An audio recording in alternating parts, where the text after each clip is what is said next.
Cette semaine, on regarde ensemble l'évolution et la création des chaussettes Witch Hazel, un patron que j'ai réalisé avec mon amie Rebecca Coller.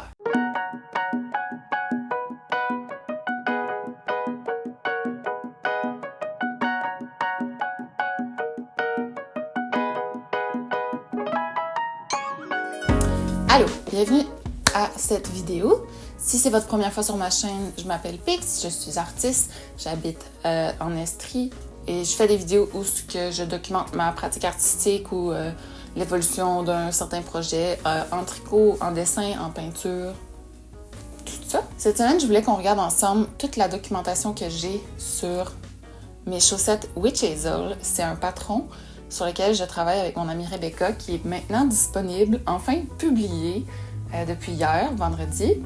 On a fait équipe pour créer un patron de chaussettes qui aurait 2 modèles ou plus. Puis moi, j'ai fait un de ces 2 modèles-là qui est une chaussette unie qu'on vient ensuite rajouter des dessins en duplicate stitch, fait un peu en brodant sur la chaussette. Puis on a un autre type de chaussette qui est en jacquard, fait qui est tricoté avec un motif au fur et à mesure, puis qui est complètement en motif. Fait que je vais vous amener avec moi à travers la création puis l'élaboration de ces chaussettes.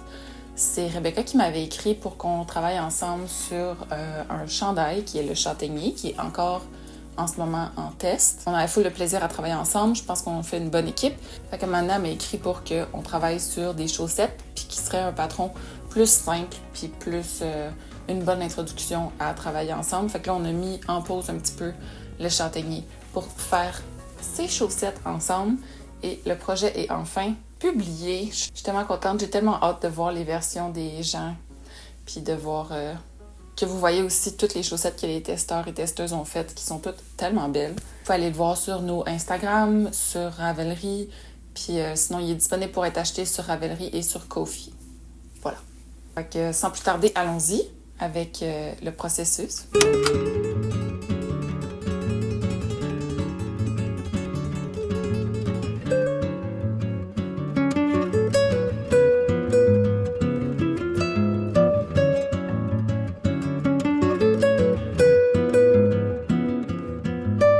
J'ai très mauvaise mémoire, mais je pense que peut-être que ça a commencé où Rebecca m'a écrit un matin avec un mood board, puis une envie de faire quelque chose qui allait être un peu cowboy, un peu genre fleur des champs, un peu campagne, puis me demander est-ce que c'est quelque chose qui t'intéresse?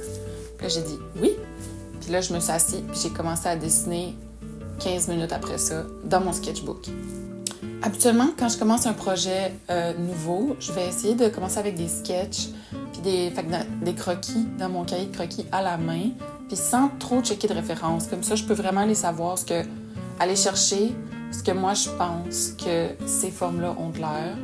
Comme un fer à cheval, tu sais, je savais de quoi ça avait de l'air, mais en vrai, les formes des fois sont un peu différentes que dans ma mémoire. Fait que là, je voulais mettre sur papier ce que je pensais que ça avait de l'air, puis ensuite raffiné. Fait que j'ai commencé avec une première version sur papier, un spread.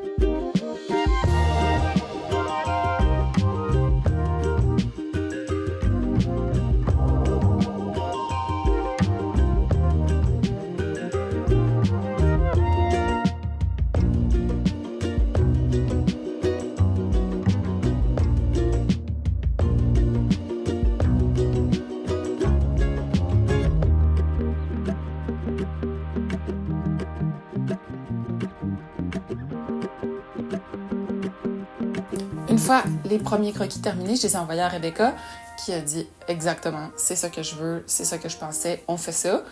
Puis moi aussi, j'étais très enthousiaste. Ensuite, elle a été chercher de la laine et m'a envoyé sa palette de couleurs. Fait que j'ai pris la photo de toutes ces laines qu'elle m'a envoyées, puis là, j'ai essayé de trouver dans mes crayons de couleur des équivalents pour refaire un croquis avec les bonnes couleurs. Ce qui a donné un deuxième spread de dessin, un peu plus précis, un peu plus de recherche dans les formes qu'on aimait, puis j'ai mis un peu de côté les formes qui nous avaient moins plu, puis qui fitaient un peu moins avec les autres.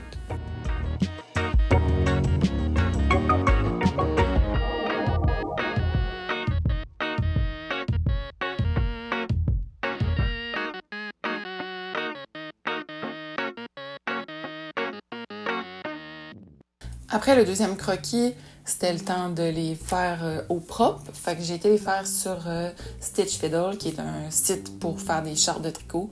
Fait que je me suis assise à l'ordi juste avant ma pause de dîner, puis j'ai traduit, dans le fond, les dessins en chartes de tricot pour qu'on puisse faire des tests.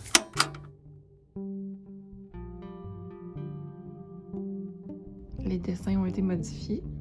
Ça a l'air de bien fonctionner. On va voir en tricot comment ça sort, mais je pense que ça va être le fun. C'est vraiment beau. Bravo. Bravo à toi. Bravo à toi surtout. Une fois que les chartes étaient faites, il fallait déterminer l'ordre des dessins dans la charte pour les bas. Fait qu'on voulait savoir dans la version Jacquard quel motif allait être en haut, quel motif allait être un peu après, comment qu'on allait s'arranger pour que ici on puisse changer la longueur entre le talon puis les orteils pour les différentes grandeurs de pied, puis quand même avoir un motif tout le long. Fait qu'on s'est rencontrés, on a travaillé là-dessus, on a fait plusieurs meetings à ce sujet où on arrangeait aussi selon les différentes grandeurs de bas parce que tout le monde n'a pas la même circonférence de pied non plus. Fait qu'il fallait différentes tailles. On a rencontré toutes sortes de problèmes et de solutions. Puis là, on a monté la grille de Jacquard qui était testée par Rebecca. Puis moi, j'allais tester une option un peu plus intuitive, peut-être un peu plus friendly pour les débutants et débutantes, qui est de faire une chaussette unie en tube. Juste, mettons, dans ce cas-ci, ça serait juste le vert. Après, on a rajouté le talon avec un talon après coup. Puis à la fin, on vient broder nos détails. C'est une option qui me plaît parce que j'aime ça tricoter avec des mini-circulaires en rond à l'infini.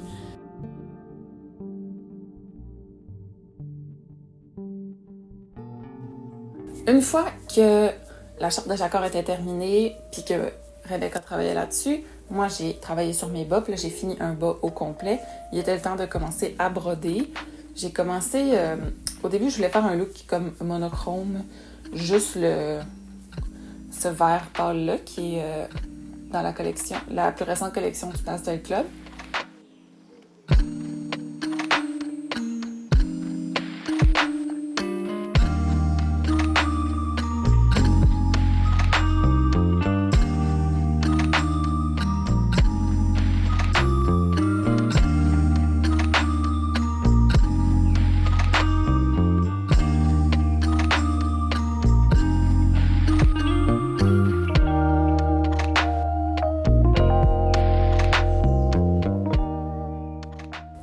Fait que j'avais commencé à faire des fleurs, puis immédiatement, je me suis rendu compte que ça manquait de rouge. Puis j'étais pas super satisfaite, mais je pensais que je voulais me sortir de ma zone de confort, fait que j'ai comme continué à faire tout en vert. Puis j'ai même fait tout l'arc-en-ciel en une couleur aussi. Bref, je sais pas trop pourquoi je tenais à ce point à nager à contre-courant avec mon intuition, mais je l'ai faite en une couleur. J'ai pas aimé ça, puis là j'ai pris comme une pause du projet où je comprenais pas ce que j'aimais pas, puis pourquoi ça marchait pas, puis j'avais besoin de faire autre chose. Fait que j'ai fait autre chose et je suis revenue ensuite. Je pense que l'élément déclencheur, ça a vraiment été de voir les chaussettes de Julie qui a testé le patron. Puis c'est comme les plus belles chaussettes du monde. Puis là, je me suis dit, OK, il me faut des couleurs. Là, je peux pas rester dans deux couleurs, il m'en faut plus. Fait que j'ai choisi une palette limitée de rouge, jaune et vert pâle. Puis ça valait tellement la peine. Là, j'ai vraiment repris avec ce projet. J'ai recommencé à l'aimer, puis là, j'étais prête à faire la deuxième chaussette.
Puis là, on avait ma paire de bas.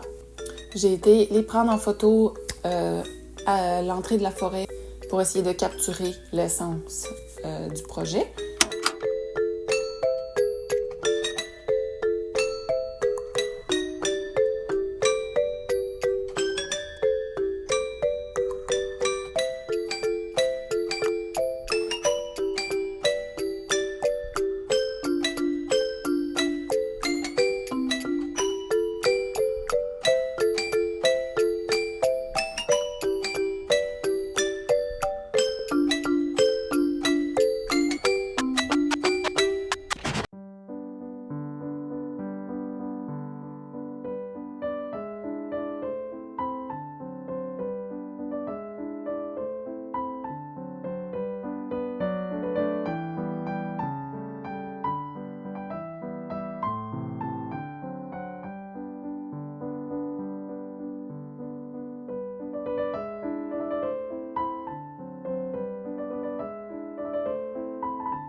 De bonnes là-dedans.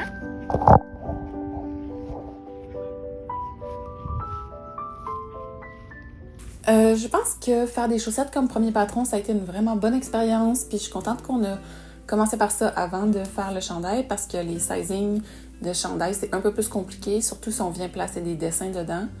Puis là, ces chaussettes-là ont 2 options qui permettent plus de grandeur, plus de modulation. Puis là, tout le monde peut changer aussi les motifs pour ce qu'ils veulent, ce qu'ils préfèrent. Fait que je suis vraiment contente pour ça, que c'est un patron qui permet ou bien d'écouter la recette ou bien de créer sa propre recette avec les ingrédients qu'on fournit. Fait que je suis vraiment fière, puis j'espère que si vous les tricotez, vous allez les aimer. Fait que c'est ça, je suis vraiment contente d'avoir travaillé avec Rebecca sur ce projet-là. Elle a vraiment une bonne conception de quel type de tricot va tomber comment, puis la construction des vêtements, mais aussi beaucoup de références de vêtements comme vintage, qu'après ça, elle va aller puiser des éléments pour s'inspirer. Puis c'est tout un savoir que j'ai pas, fait que je suis vraiment contente d'avoir accès à ça à travers elle, puis qu'on puisse travailler ensemble, puis mettre ensemble nos connaissances pour faire les plus belles chaussettes du monde. Fait que c'est ça. Si vous voulez les tricoter, vous pouvez vous procurer le patron sur Son Coffee ou le Ravelry. Je vais mettre les liens dans la description ici. Sinon, si vous voulez voir des photos, vous pouvez les voir sur Ravelry, vous pouvez les voir sur Instagram. Si vous décidez de les tricoter, dites-moi-le en commentaire. Dites-moi si vous allez faire celle en duplicate stitch ou celle en jacquard. C'est quoi vos couleurs, c'est quoi vos intentions, puis vos motifs que vous avez hâte de tricoter. Puis j'ai full hâte de voir vos versions si vous les faites. Comme toujours, merci full d'avoir écouté cette vidéo. Si vous voulez vous abonner, laisser un like ou un commentaire, ça m'aide full. Puis je suis tellement contente de tout le temps vous lire ou vous voir ou de voir tous les petits pouces. C'est super nice. Puis c'est tout pour moi cette semaine. À bientôt!